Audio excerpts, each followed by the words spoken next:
The Party Surprise.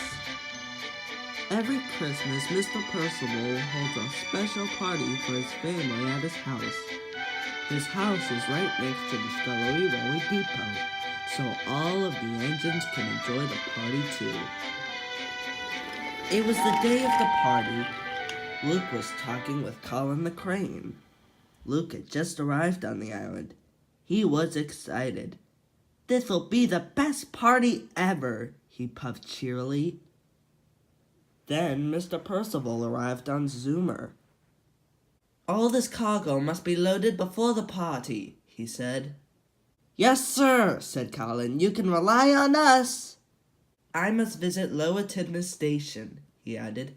"I will be back in time for Luke to take me to the party." "Yes, sir," puffed Luke.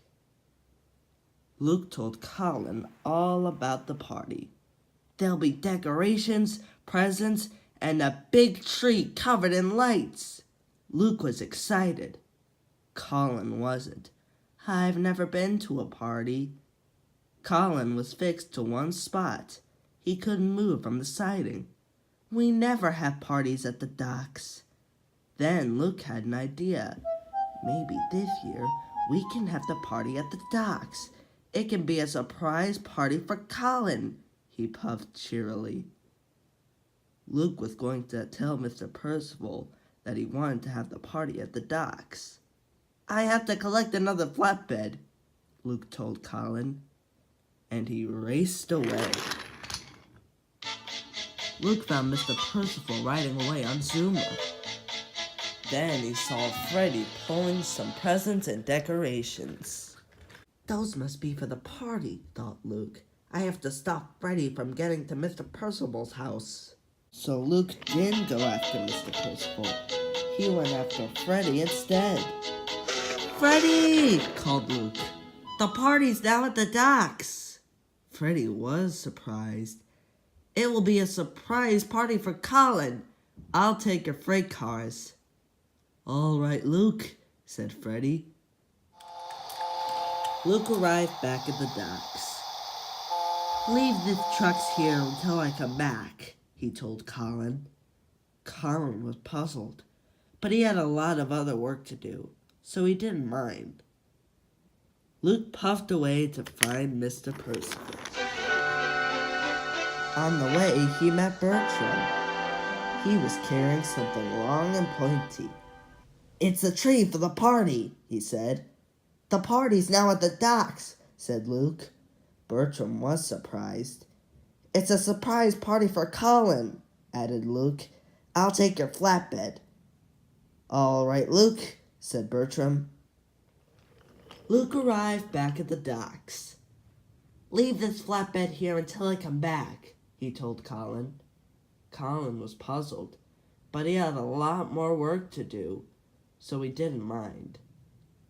Then Luke went to find Mr. Percival. Finally, Luke arrived at Lower Tidmouth Station, but Mr. Percival wasn't there. "Mr. Percival's already gone back to the docks," said the station master. Luke was worried. "I must find him as quickly as I can," he puffed to himself. Meanwhile, the trucks are still waiting at the docks. Mr. Percival was cross. "Please, unload these at once," he said sternly.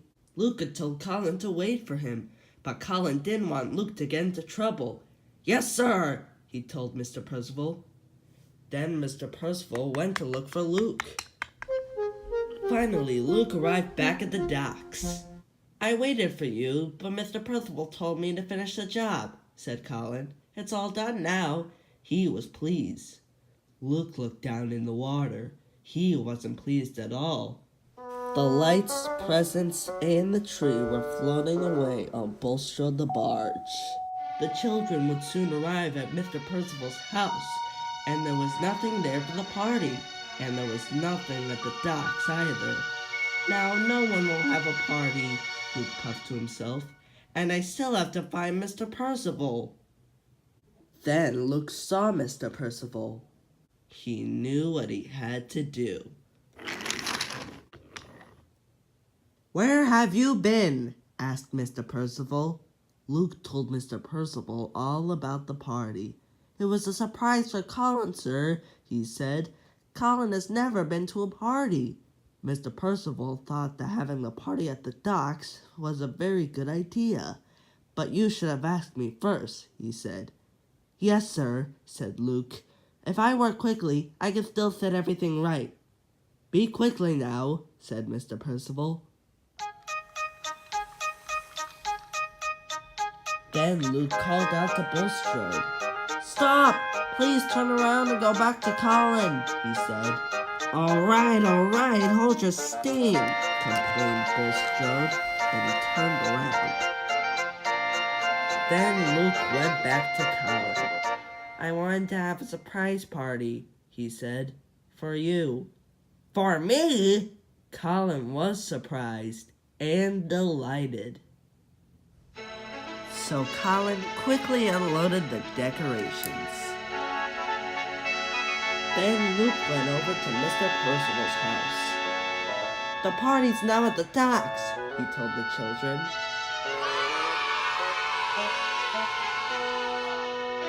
And Luke steamed away.